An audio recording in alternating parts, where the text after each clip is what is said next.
So I did the bravest thing you can do in 2024. I quit social media. End of video. Let me get serious.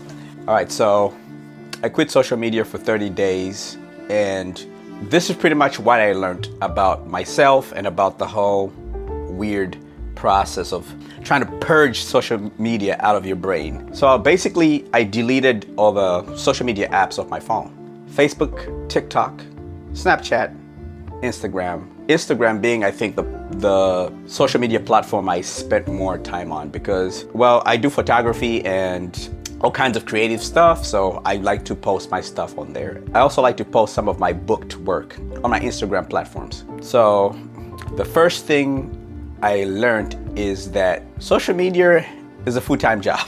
What I'm trying to say is I think I spent way too much time on social media, and I think within the first week, I noticed that I just had a lot more time on my hands. Usually my days would go like this. I would get off work, I would come home, and I would eat something, freshen up, and I would just spend 2 hours on my phone watching reels on Instagram and some TikToks of people dancing and stuff like that, laughing like an idiot by myself. Basically, I had a lot of free time on my hands. And the second thing I found out was, with all this given free time I had on my hands, I started thinking very clearly.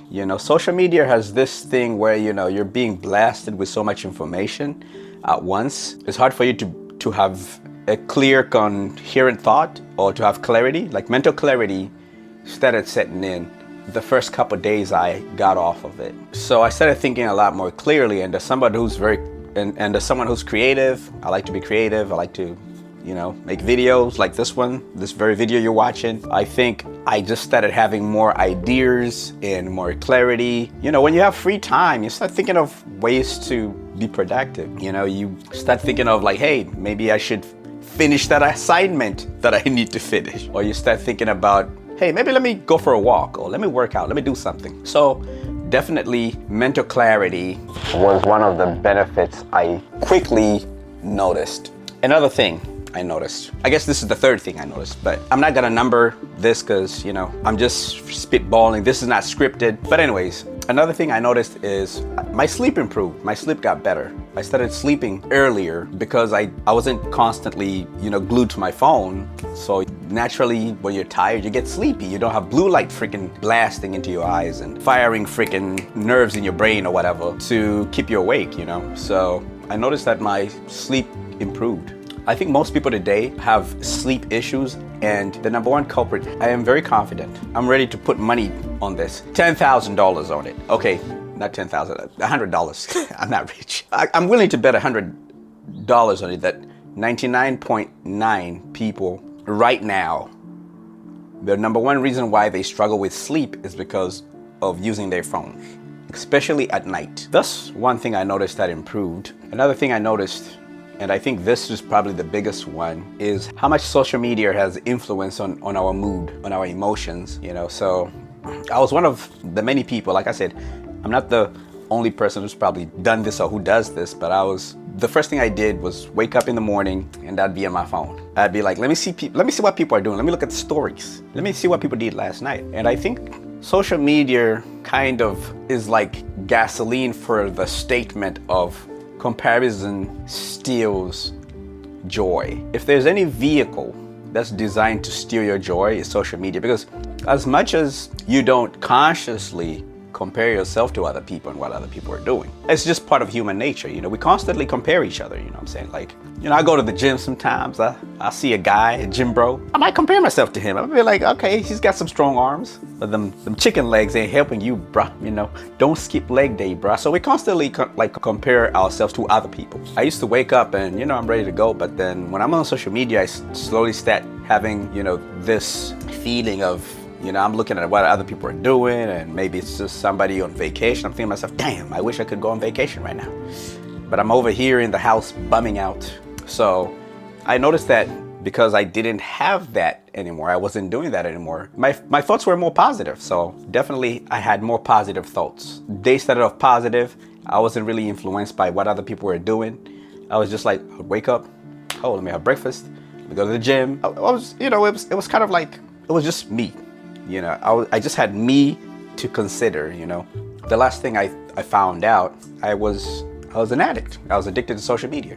But like I said, I'm not the only one in this. You probably might be addicted to social media too, you know. Like, I mean, if you wake up in the morning and you're on social media, you're at work, you're on social media, you're like scrolling, and then when you get back home from work and you're scrolling, you can't go an hour without checking your socials. I think the worst thing is I used to post, and like this is when I knew I was down bad. I would post something on Instagram, right? Then within like 5 minutes of me posting it, I'll quickly go back and just try to make sure like my captions are perfect, ain't no typos. I'd get post anxiety, I'd get a little nervous when I post. And this is when I knew I was down bad. I was a straight junkie for social media.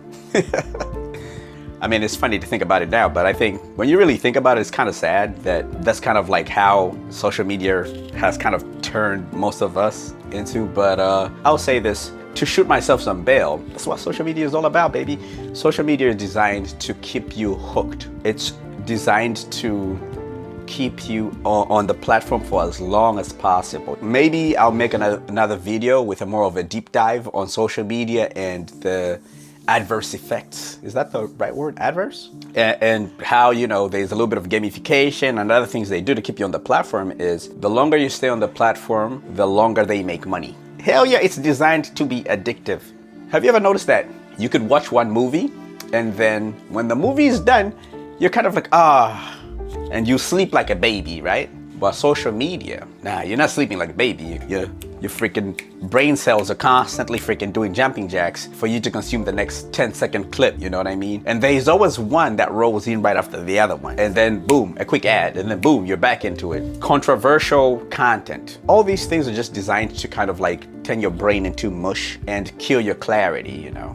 Who knows, maybe it's a conspiracy. I'm gonna wrap this video by saying this. After 30 days, sleep got better. My mind was way clearer, which is very important if you're someone who's pursuing the creative side of things versus the consumer side of things. Because if you can think clear, you can come up with clear ideas, you can get into your creative bag, and then you can produce and create dope stuff. I would actually recommend taking a social media detox. It doesn't have to be 30 days. I am currently back on social media, and the only reason why I'm back on social media is because I'm trying to build photography and videography business, and you know, you have to be on certain platforms for you to showcase your work and stuff like that. So strictly business, and you know, I would recommend you, if you're not trying to, I would still recommend do a detox and take a break from social media. But if you have a business that you want to keep going, I would probably advise you to take breaks. I used to do this in the past where I would get my phone, put it on do not disturb the moment I got into the house,